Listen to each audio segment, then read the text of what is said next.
Hey there folks, my name's Gray, you're watching an 8-bit infused episode of Consoletronix, where I take you back in time to the early days of console gaming, where Nintendo ruled the world with an iron power glove.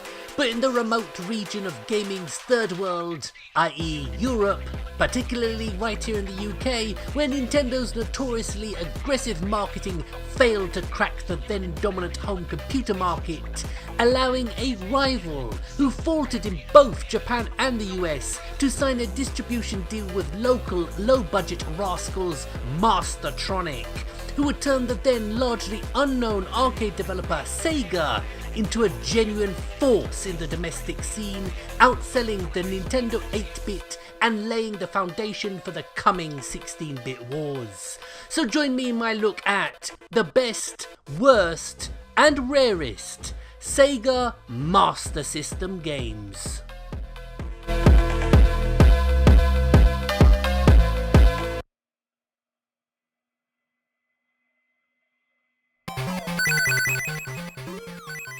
Sonic's second 8-bit outing on Master System and Game Gear would improve on the excellent original by an order of magnitude. Unfortunately, with the release of the 16-bit Sega Mega Drive/Genesis, Sega cut their losses and pulled the Master System from store shelves in the US and Japan, making Sonic 2 and the equally tasty third game, Sonic Chaos, European exclusives. But whatever region you reside in, if you're a fan of the 16-bit Sonic titles, these 8-bit gems will not disappoint.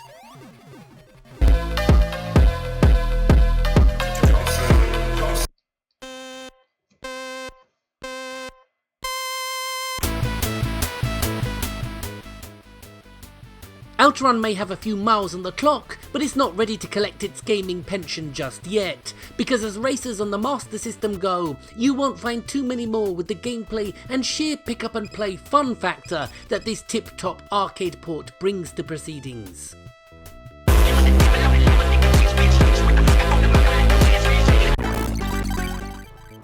Another oldie it may be, but few shoot-em-ups then or now can lay claim to the legacy left by the H.R. Giger-influenced RType. Developed by Irem, a studio almost as underrated as the Master System itself, RType was a staple shooter for just about every 8-bit, but the Master System version stands astride all other conversions like a flickery colossus of roads. Awesome game.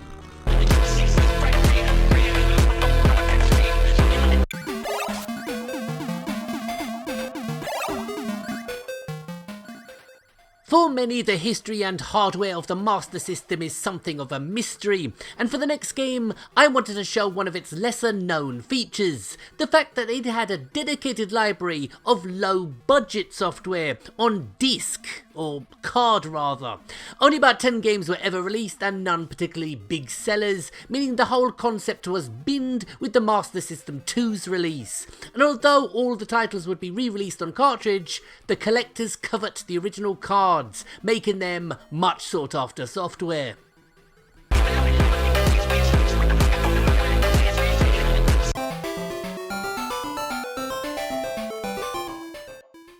I quite liked the ALF TV show. ALF, standing for Alien Lifeform, became something of a media darling in the late 1980s with a range of comics, toys and associated licensed rubbish. And rubbish is the correct term for his most high-profile video game adventure, a US exclusive title no less, with little to nothing to recommend in terms of gameplay, but sheer novelty factor alone has made it harder to get your hands on than a girl who works in a grease factory.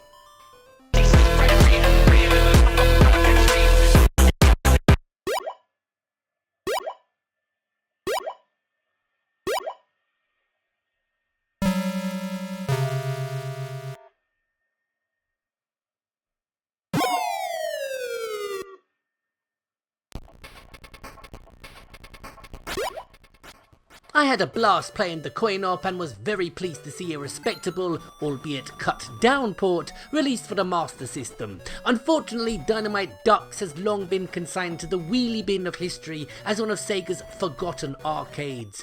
But for all those willing to give it a bash, they will find an entertaining beat-em-up with much to offer.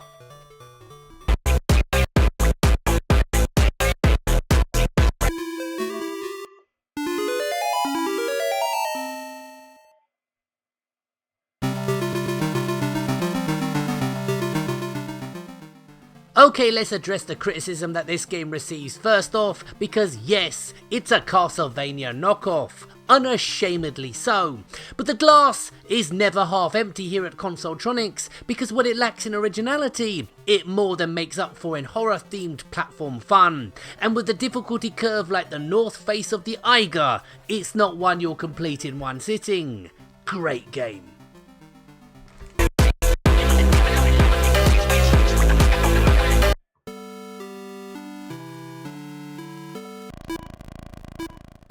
One of the later releases from 1993 that really showed the aging Master System could still boogie with the best of them, with Buggy Run, an RC Grand Prix type racer that hardly turns heads with its pretty limp graphics, but it's under the hood that this game really shines with its addictive, if simplistic racing action. Eye-wateringly expensive for a complete copy places it as one of the system's true holy grail games.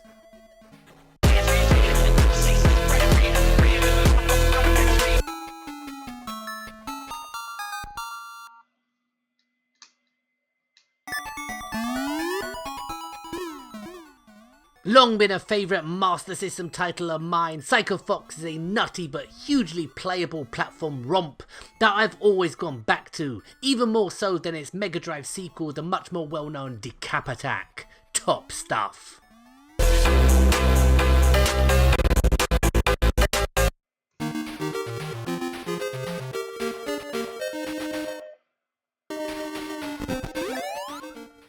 I had to squeeze the diminutive early Sega mascot on the list somewhere, so here's Alec Kid in his maiden adventures in Miracle World, which proved to also be his best outing as the sequels got progressively worse.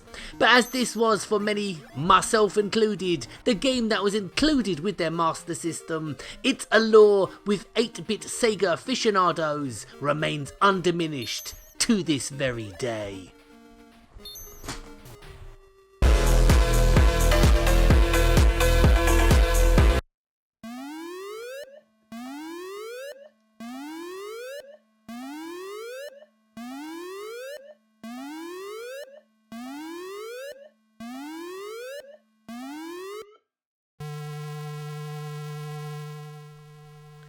I always thought that this was an obscure Sega arcade game that just had a very shoddy Master System port, as I knew versions were available for the Commodore 64, Spectrum, Amiga and ST. But now I find out it isn't even a Sega game, it's from Accolade. But all this new information being brought to light to me for the very first time doesn't change the fact that this game is a load of old wank.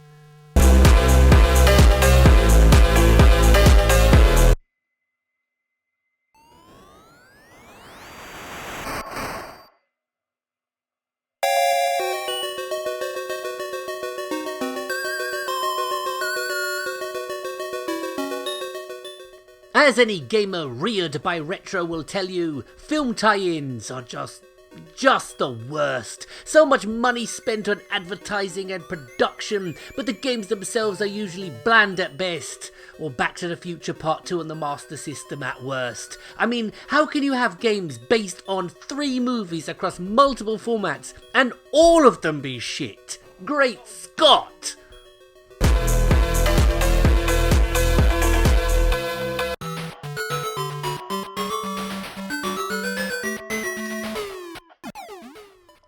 We've looked at most of the important genres like platforming, shooting, racing and the like, so I thought I'd throw you all a googly and mix it up a bit with a few odd ducks.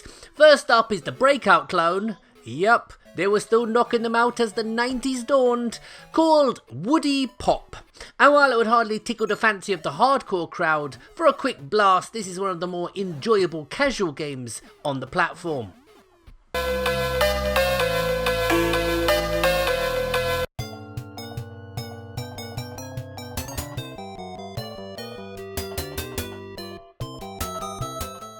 And next is one of my favourite platform puzzlers, the peculiar Penguin Land. Guide your egg around the level, avoiding dangers and your own dim-wittery in a surprisingly addictive game that, to my knowledge, was a Master System original, and to this day has never resurfaced in any compilation or re-release, and thankfully is still on the right side of affordability. So do yourself a favour, plug this into your Sega.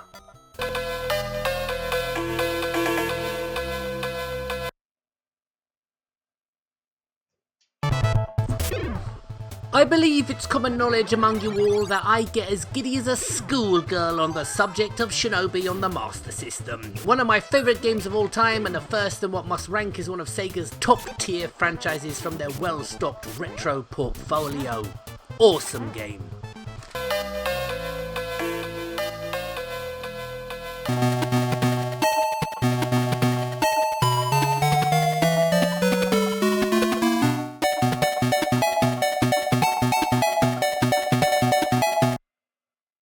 And lastly, I'm going to leave you folks with a look at one of the very worst games the Master System ever saw, but is probably more famous for the kerfuffle involving independent, yeah right, allegedly independent Sega magazines like Sega 4, Sega Pro and others, giving Champions of Europe suspiciously high review scores of 80 to 90%, while other mags like the much more rigorous Sega Power not receiving review copies, and the fallout from their reviewing the retail version, coupled with the ire of gamers who bought copies, was high profile, but at the time thought of as an isolated incident, but one that ultimately foreshadowed the nonsense and coercion that review websites of today dole out. Truly, history does indeed repeat. But before I go, let me just say that I know there are glaring and obvious omissions from the lineup we've looked at. Well, not to worry me old fruits, because I'll be back before you know it with a part 2. So until then, please like, share, and if you haven't already, subscribe. My name's Gray, this has been Consoletronix, and I'm out. Laters.